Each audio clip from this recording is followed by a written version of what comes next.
discussion today. So this will be the last topic about the steel column before we will proceed with the combined axial and bending. So for this one, we will discuss about the column base plate, which is it is just similar with the discussions for the beam bearing plate. No, the thing that differs is that column na to ang column na tong i-design, no, for column nga base plate atong i-design, but still bearing plate gyapon siya.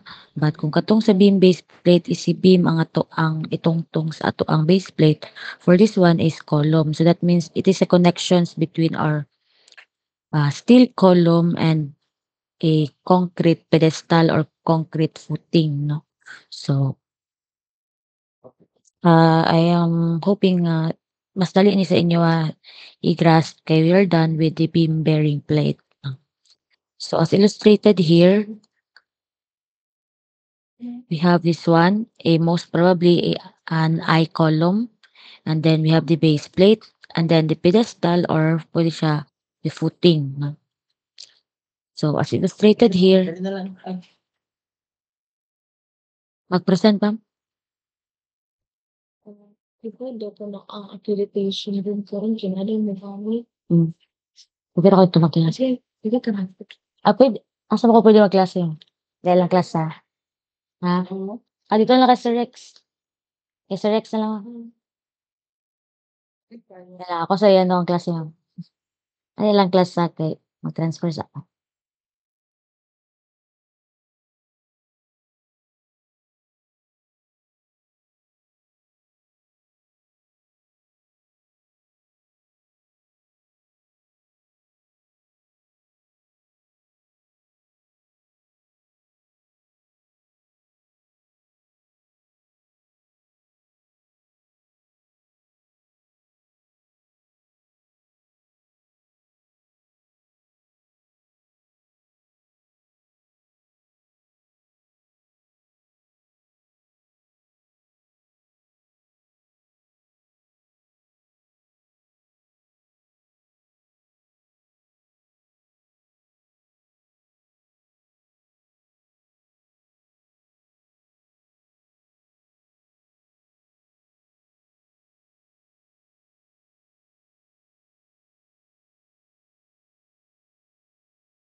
So sorry for the delay. So let's continue our discussion.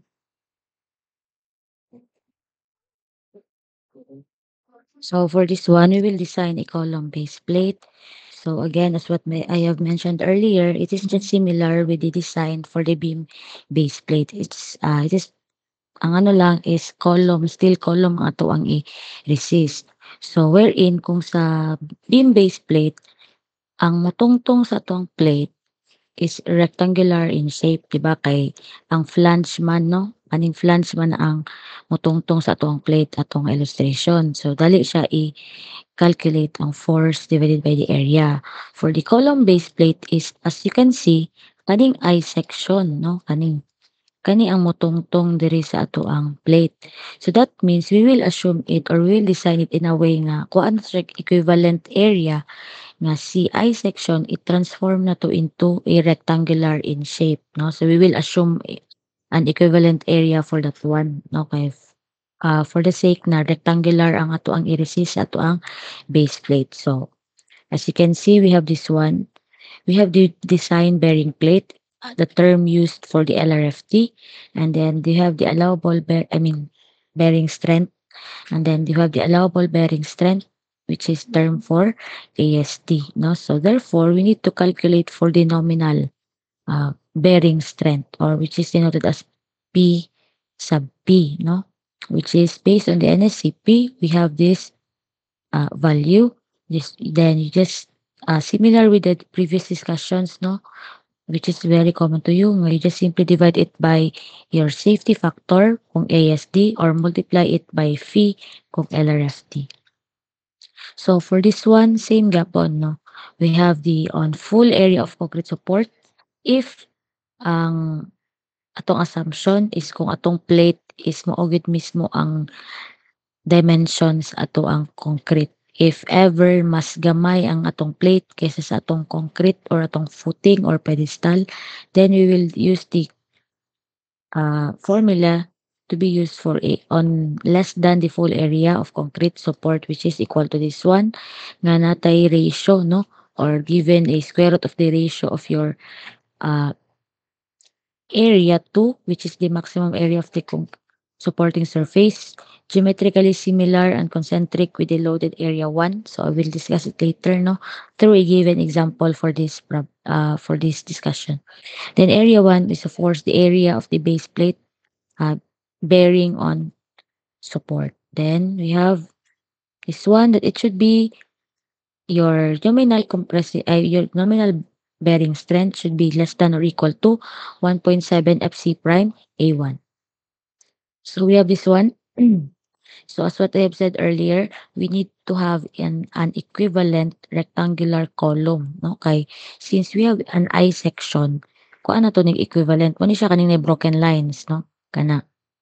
It is assumed to be nga kung atong i-convert si I section into a rectangular column, the dimension would be 0.8 of its width of the flange, and then the total depth is iyahang 0.95 of the total depth of the I section. So therefore, kung atong i-convert si I section into a rectangular in shape, yung dimension is 0.8 BF and 0.95 DF nga depth.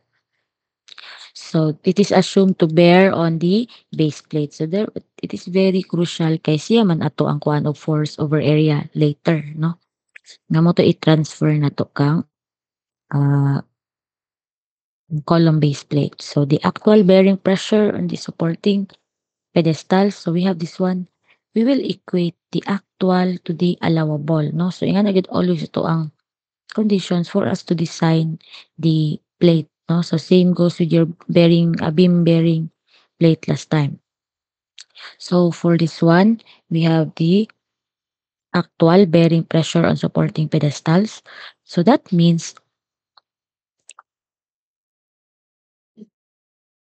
so kanitong force, it is divided. So as we all know, pag mingon ta og pressure, it is just a force or it is equal to the term stress, no? Pressure or stress, which is basically just a force divided by the area.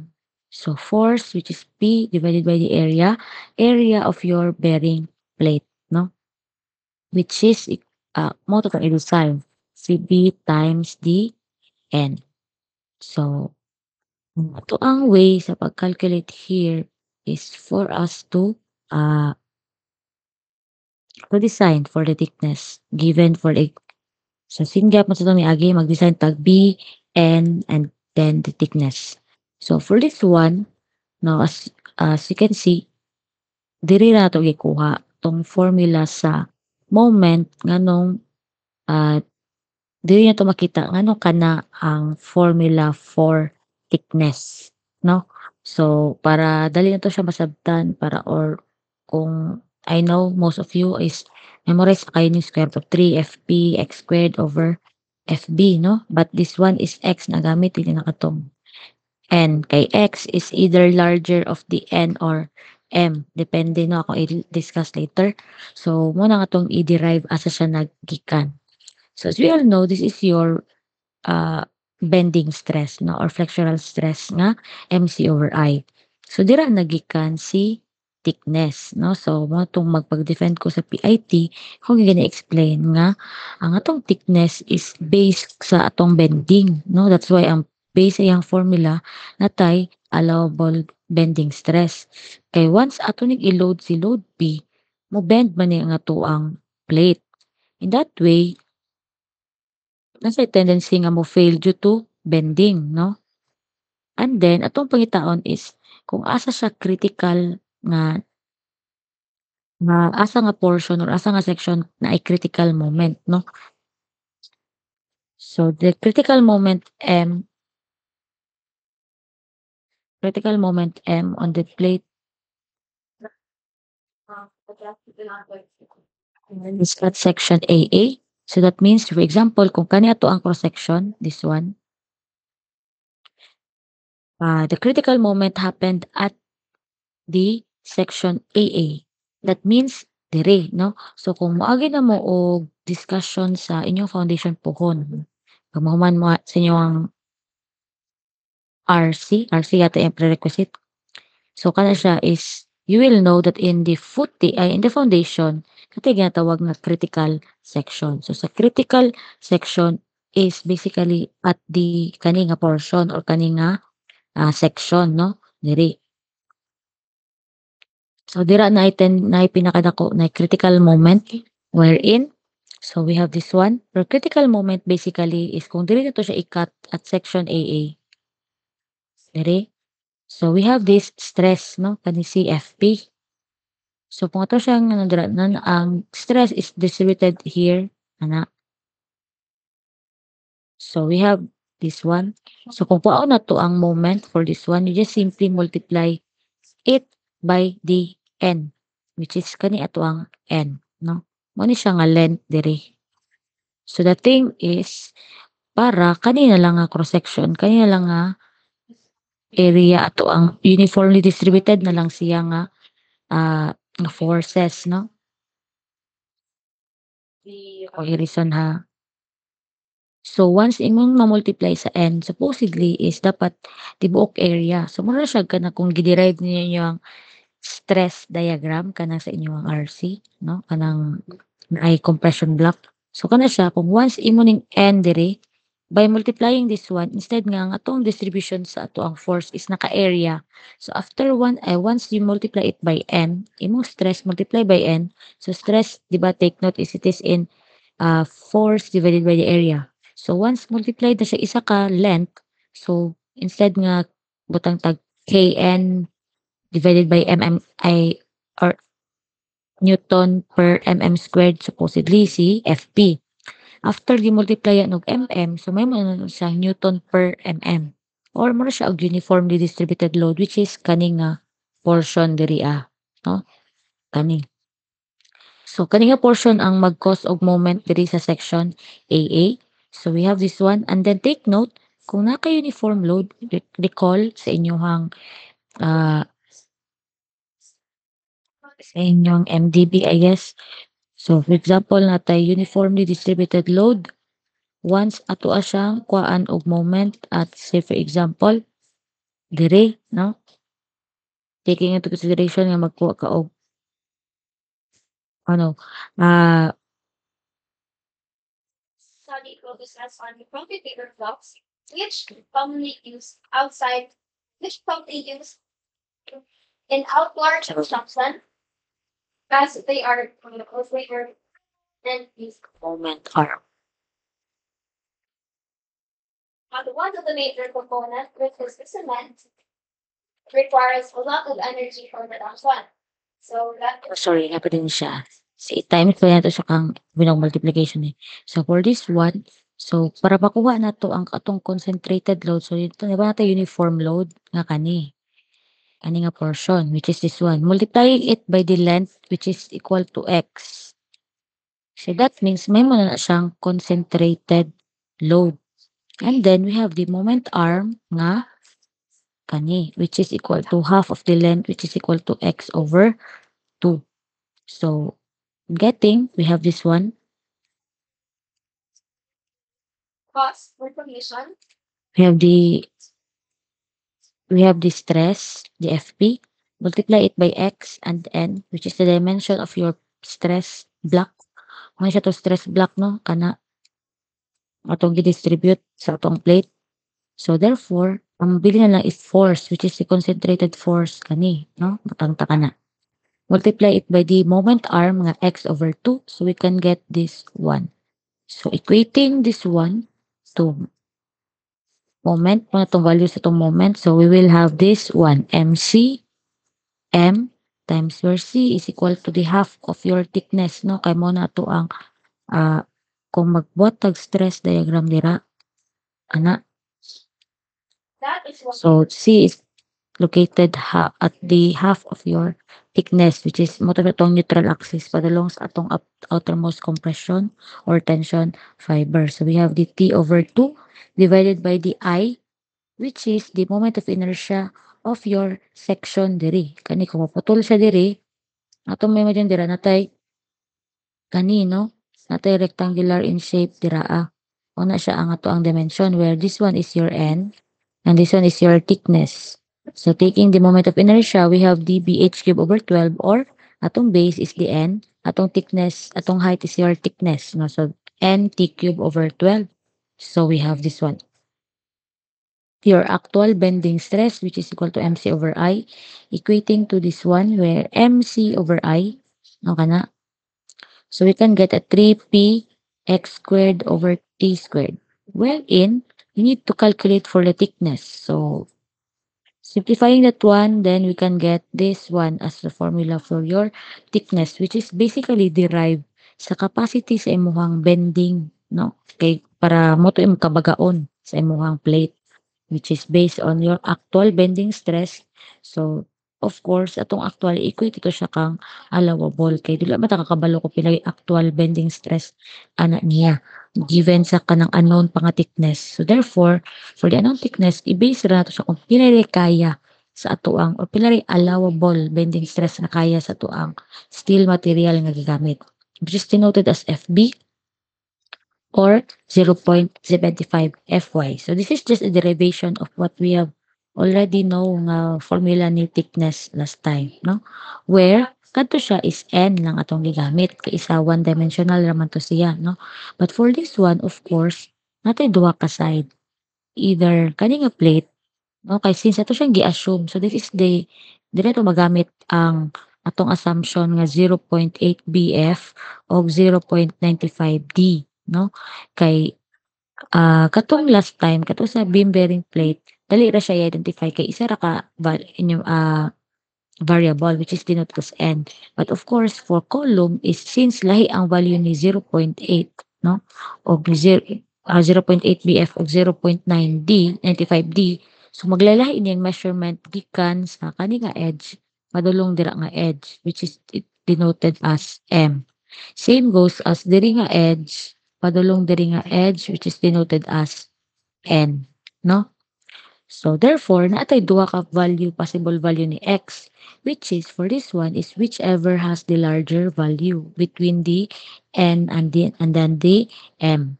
So we have this one kung atok manumanuhon o calculate through the real line ash, no atong create slide. delete po. As by will substitute for So for this one, kung atong tumanumanon o calculate si N o si M, just in case nga makalimot mo unsa siya pag-calculate. So take note that N is parallel no kang 0.8 pf. So kung natay total length ani nga B, no? Si B man siya di ba kani. So N is just measured N punay diri sa other side, no? Kana na punay N dira.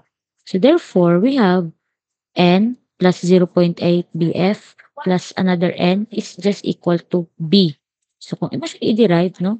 In a way nga 2N measured plus kaning 0.8 BF is just equal to B.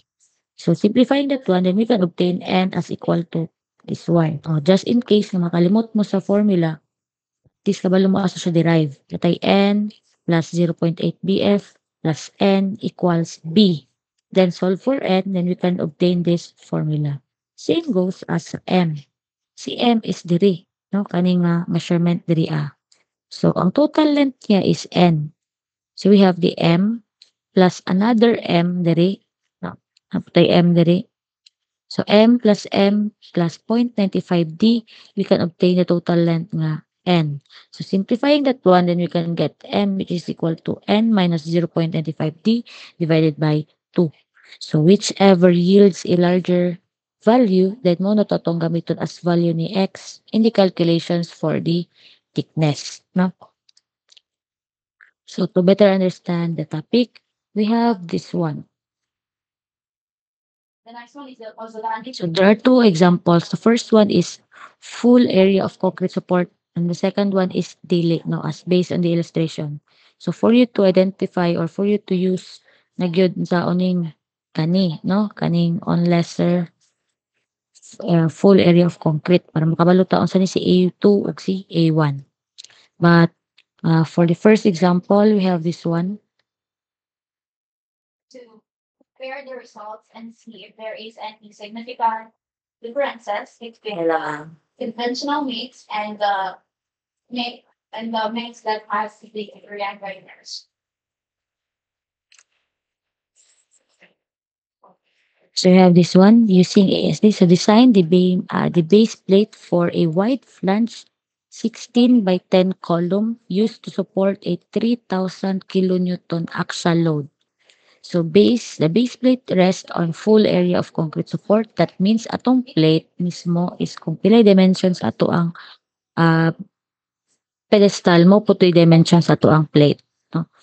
So, with FC prime nga concrete nga 21 MPa, katong gitungtungan sa tong plate. So, use A50 steel with FY 345 MPa. Make N and M approximately equal. So, that only means that your N should be equal to M. No? So, pabali ato ang buhaton diri. Okay, we will design for B and N.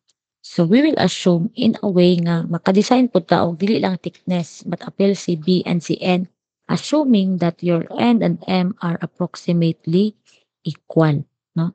So kamito na tong concept kung equal sila, then we can get for the value of B and N. So this is the essence of not just merely memorizing the formula. Kaya kung kasabot ka na M plus another M plus 0.95D is equal to N. And then we have the B which is equal to 0.8 BF plus N plus another N equals B. No, kana. So, at least kung kasabot ang derivation sa formula ni N nga gamay o M nga gamay, kabaluta or ma-identify na to ni si B and si N, no? So, first thing first, kung atong tan-awon sa atong discussion last time is for us to identify or to design is we need to identify first pila ang nominal bearing strength. Next is the design. Then we will calculate for the allowable bearing strength. So the nominal bearing strength is we have to, for a full area, no, of concrete support. We will be using 0.85 FC prime A1. So, kung di naman siya nominal, no, allowable naman siya, kaya we will be using ASD. So, we will divide it by 2.5 nga omega based on the ASD nga design method. So, we can get a 0.34 FC prime A1. So, this is just almost similar or same value with the 0.35 FC prime A1 o katong sa to ang bearing plate, no, last time. For this, So required A1 of the base plate is just equating this one, no, kani. I mean simplifying this formula. We have the atong i-cross multiply lang kay para makuha na to ang area of the base plate nga atong i-design. So we are given the force and then we have the stress. So we can calculate for the area required A1. So we have the force divided by the stress. So force is 3,000 kilonewton or 3 million Newton. No, convert it into Newton kay ato mga dimension is naka mm o naka MPa ang mga stresses. So we have 0.34 FC prime nga 21 MPa. So we can get 420,168 mm squared, which is mo to siya tong area 1 Namo to area sa tong base plate. So therefore, kung area sa base plate, we just simply design it as B times D n. No? So we B times n, which is mo to area sa ato ang base plate. So here, kabalo na ta sa B and N. We have one equation with two unknowns. No? So therefore, we will use another equation. No? Kay, di ba sa rules sa algebra, we cannot solve two unknowns with one equation. So therefore, we need to reinforce another formula to be used, no, para makuha na to ang value ni B ug ni N. So we will utilize the idea that your N nga gamay is just equal to M nga gamay. So where natay formula for N ug natay formula For the chemical for M. So we will utilize that one, that we have this one, no? 2N is just equal to, di ba natay N diri, napagitay N diri nga side. No, gikan diri padulong dira. So ang total length ani is from here to here is of course B, no? So we have N plus N, that means 2N is just equal to the difference of B minus 0.8 BF. So same goes as 2M is just equal to the na M dere na poy M dere nga measurement from here padulong dere. We have this M. So we have 2M equals N minus 0.25 D. So assuming that we will denote it as Z, no? Ay, ato namang i-assume nga N is equal to M. So we will use another variable na lang nga gamiton. Or we can assume X, no? Kay mo po itong gamiton sa thickness later. Pero sige lang, mangita matag actual nga value magyapon sa X. So we will use this one assuming that Z is equal to N, which is equal to M, no? So we will use a variable Z for that one. So since equal maning duha, so we can directly cancel out mo kana. So we can use this, inline O2 and same sorry, wait, conditions ranging from 20.7 degree to 55%. so solve for B and solve for N given ang kana nga equation, no? So we have this one, equation number 1. Then we will obtain value for B. Then using equation number 2, then we will have this equation, kani, no? N. So simplifying, we have this one. As we all know, 0.8 BF, where BF is given in the problem nga 265. So 0.8 BF is equal to 212. And then we have the 0.95 D, where D is 431 as given in the problem. So which is equal to 409.45. So nalatay kani. Then we have also this one, B times N. So we have one equation nga B times N equals 420,168 with one unknown Z, no? So that is the crucial part nga dapat makapalutan ng term nga our conditions nga B ay N is equal to M. So one equation B times N equals 420,168 mm squared. One equation with an unknown, so obviously may mo na siyang quadratic, no? Kay naka z squared. So we will be using the quadratic equation nga. So natay kani, no? X with A as MC, but 936 snap for Na z squared plus 310.72 z minus 83,341 equal to 0. So after na to masimplify ning ato ang equation diri sa babaw. So mo ni maka-obtain na dayon taan nga equation. And then kamo mahilig man mo pwede rin nyo is shift solve actually. But the conditions is wala ta kabalo kung pila ihatag ni shift solve, whether the positive or the negative value. And of course, we are talking about the dimensions here. So if luckily, positive value yang ihatag, if positive tanan, but of course, obviously, this one value is negative, one other value is positive, kay negative maning ato ang sign diri no? So therefore, kung mag-shift solve mo, you're lucky enough if pag shift solve nimo positive value yang ihatag. Pero kung ang negative value, then we will solve another value kay dapat kato mo positive kay we are involving or we are discussing or we are designing a dimension here, o dimension. So of course, atong dapat katong positive nga value ang ato ang gamiton. So we have this one. We will use or we will utilize the uh for the quadratic formula. We have this one A tay A nga 1. We have the B nga 310.72 and C nga 83,341. So we have the negative B plus and minus square root of B squared minus 4AC. Oh, sorry, 4AC. But A is 1 divided by, ito ba? 4 divided by 2A. No? So simplifying that one, we have this Z which is equal to 172.75. Now we will calculate for the actual value of B and then the N. So we have this one, no? 557. Now, given that 2z or 2n, which is equal to z, plus 212, which is equal to 557, then you have the n nga 2m or 2z here, kay, assuming equal man, plus 409.45. So we have this one. So 557 for B, 7544 for N. But of course, as we all know, we need to uh, assume, no, or we will round off the value to the nearest value divisible by 5. Then always round up when we are involving or we are involved with the computations for dimensions. So mag-round up ta, we have the 557, so we can assume it is 560. And then 754, we can assume it as 755.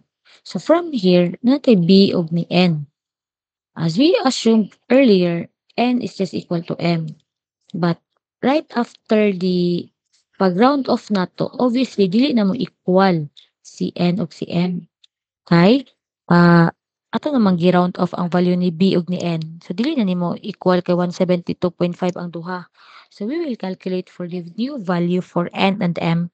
Then whichever obtain a larger value kang N ug M, mao to ang value ni X for us to use in the calculations for the thickness. So as we all know, na formula for N, which is basically equal to your B minus 0.8 BF divided by 2. So we can obtain 174 mm. We have the N nga N minus 0.95 BF, 95D divided by 2. So we have the value of M nga 172.8. Based on the rule, we will, for us, kung pila tong gamiton nga X value for the thickness is whichever obtain sa duha nga, ma-obtain sa duha nga larger value. So obviously, the larger one is value ni N which is equal to 174 mm. So mo to tong gamiton as value ni X diri no? So FP, we're not yet done with that one. We will calculate for that one which is based on the actual bearing stress of our plate, no? So we have the force divided by the area. Force is in kilonewton, so multiply it by 1,000 divided by the actual area na katunang actual gid nga value ni B ug actual gid nga value ni N. So we can obtain 7.1 MPa. That is your allowable, your actual bearing stress of your plate. So we have this square root of 3 FP x squared divided by FP, no? So this is katong i-derive earlier. Where FB is your allowable bending stress, no? So 0.75 FY. So 0.75, your FY given in the problem is for the A50 steel where it has a FY nga 345 MPa. So we can obtain a allowable bending stress nga 258.75 MPa. So inputting all those obtained values. So take note that X to be used is 174. So therefore, we have the thickness which is equal to 49.9 mm, which is again, we will round off to the nearest value divisible by 5. So obviously, we can obtain it as or assume it as equal to 50 mm. So therefore, natay B at 560, N nga 755 by 50 nga dimension of your base plate. Any questions from the class? So if none, then we will proceed with the second example. So for this one, same problem, same approach to the problem, but the thing that differs is that ang atong plate now is not on full area of concrete support. That only means nga kanitong plate dili siya same og dimension sa ato ang concrete column. So therefore, dili siya diri sa kani, no? Dili ta ni full area of concrete support. Dili ta sa second condition which is on less than the full area of concrete support. So therefore, mag-calculate ta og area 2 ug area 1. So area 1 is dali ra, no? Kay B times N man na siya kay area of the base plate man. But area 2 is mo to siya si maximum area of the supporting surface geometrically similar and concentric with the loaded area A1. So ato kana to sabton unsa na siya, no? So we'll read the problem first. Determine the safe axial load P that can be applied. So therefore P atong ipangitaan ni, no? Given ta aning mga dimension tanan. So on the base plate which is 400 mm by 540 mm by 38 mm. So the steel is A36 steel with Fy to 48 MPa and the concrete support of 600 by 600. So kani ang atong base plate, no, kani, and this one is your pedestal. So obviously dili gyud equal ang ato ang N ug ang B and N sa dimensions ato ang concrete base plate. So we have this one FC prime or the compressive strength of your concrete nga 27 MPa. And then the column used is 14 by wide flange 14 by 82 which has If we are going to mix because that's wala siya na stipulate. it can create way more better than what ordinary projects are. Kailan ka sa 27.5%. okay. It was not stipulated directly kung unsay mga dimension niya but gipakita siya daan diri sa illustration, no? So based on the illustration, the width of the flange is 258 mm and then the total depth D which is 364. So it is for us to calculate for the 0.85 D and then the 0.8 BF which is equal to 206.4 og 345.8, no? So kani ato ang BF. Then this one is your total depth. No?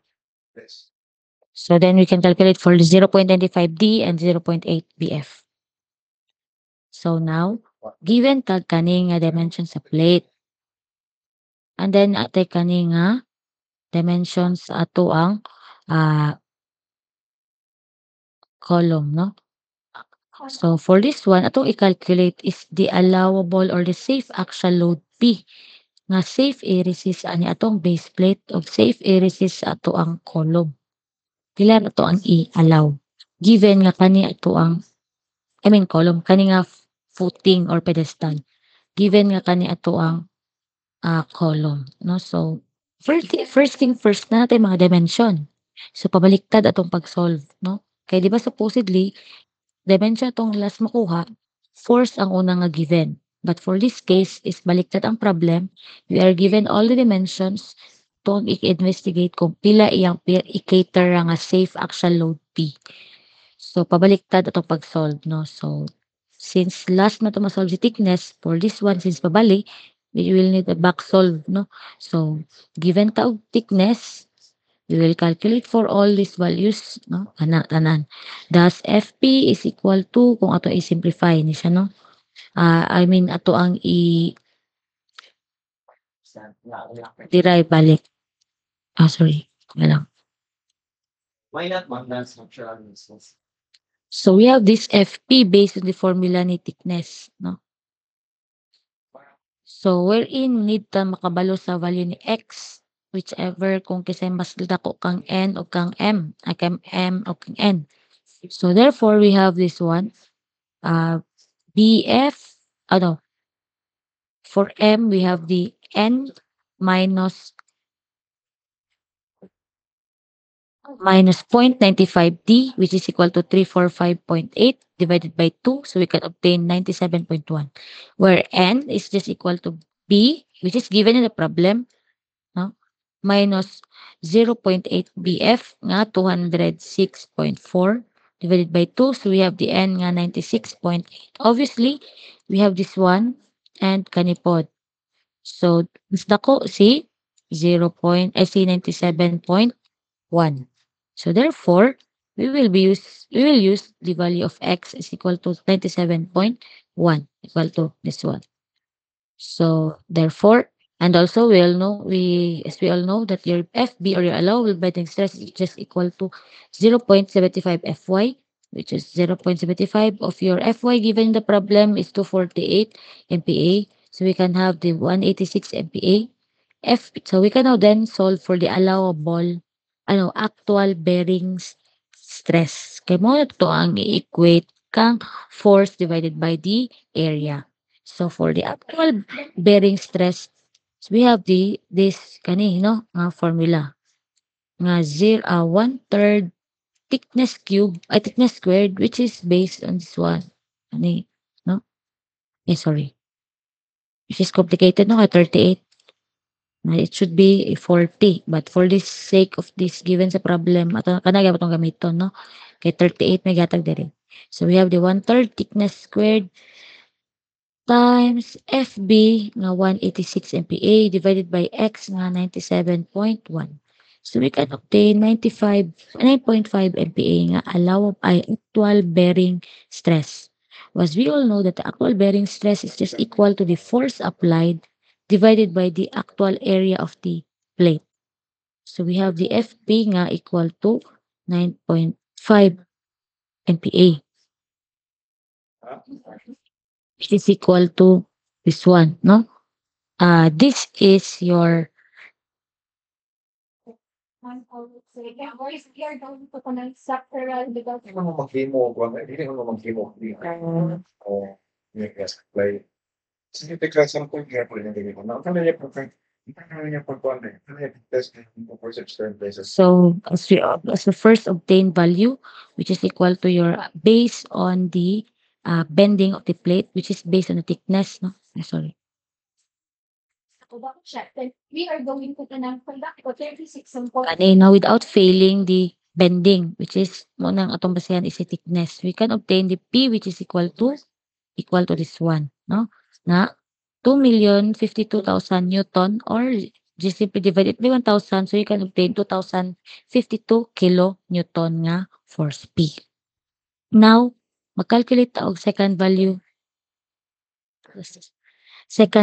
ni P, which is based on the bearing, no? As we all know, pag 'di ba sa design, always we have to i-check tanan mga cases. So for the first case is we check a safe value of P sorry. So niya For safe value of P based on the bending on plate, no? Which is kung bending on plate, si thickness nga design na to ang basihan. So now we will proceed on the safe P based on the bearing of concrete support. So when we say bearing of concrete support, we have the allowable bearing strength based on ASD nga equal to this one, since on less than as we can see in the illustration, no, atong plate is not same area or dimension with the concrete. So therefore, we will be using this one. Now it should be Dapat niya may dapat niya ma-reminder mo daw rin mo pag-testing composition. kung atong gamit ang ASD, we will be using this one divided by 2.5, no? Para makuha na to ah ato ang allowable bearing strength. So we just simply divide it by 2.5, no? So then also you have the 1.7 divided by 2.5, no? which is equal to 0.68 FC prime A1. So dira na to i-equate, no? Si kani siya or ato i-check, no? Which is it should be less than or equal to 0.68 FC prime A1.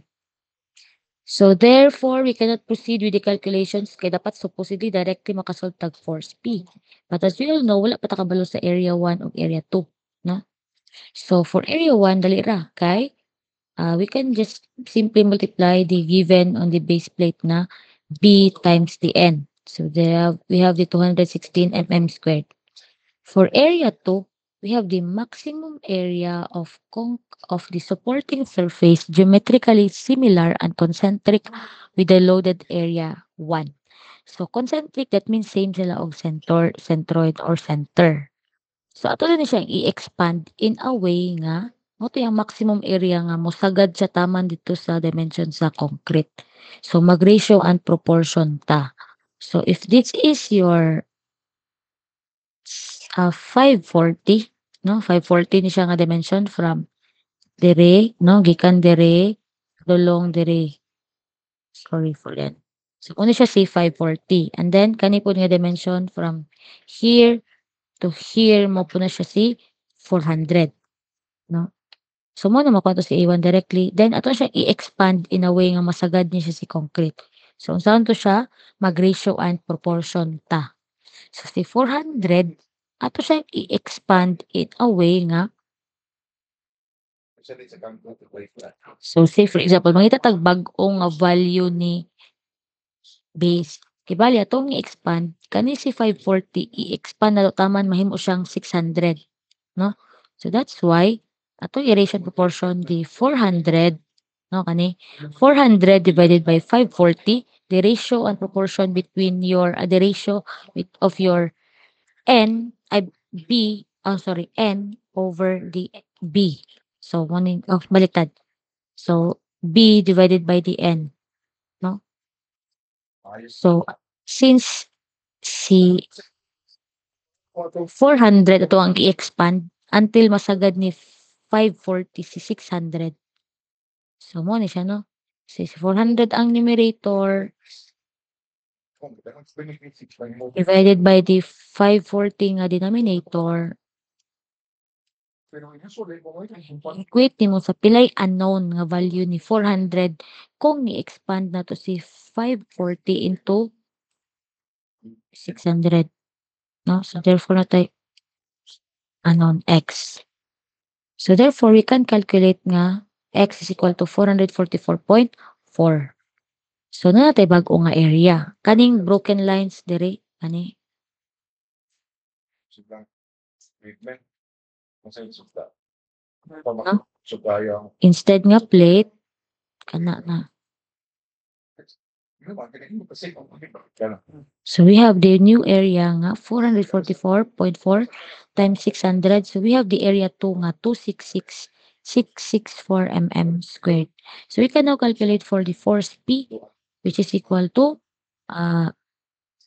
2,203,188.98 Newton, or is equal to 2,203.8188 kilo Newton.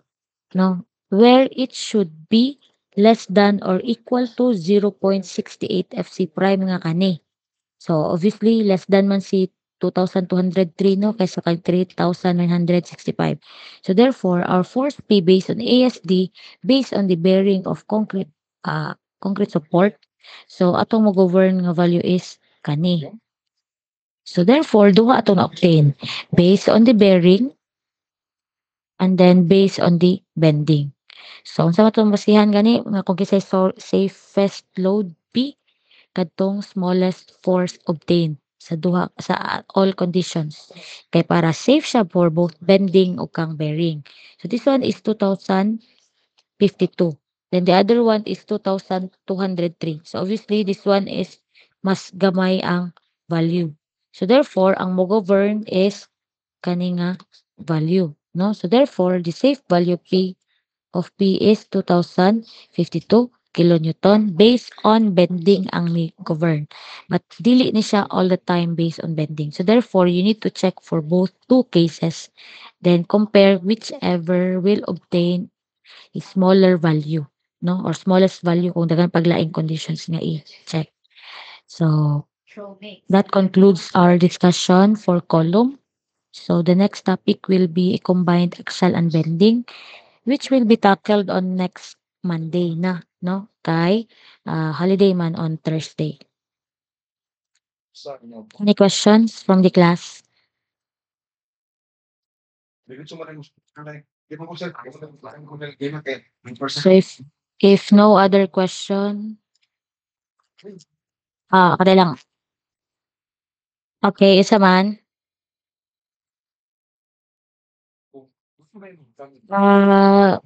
Napa ko'y klase one to something. After na lang mag-chat na lang ko ha. Mag-check sa kog attendance. Before you leave, I will check the attendance first. Order niya dito. Dahil mo 5%. 13 the pass. Ano kasi na ba? Parang isa. Yes, man.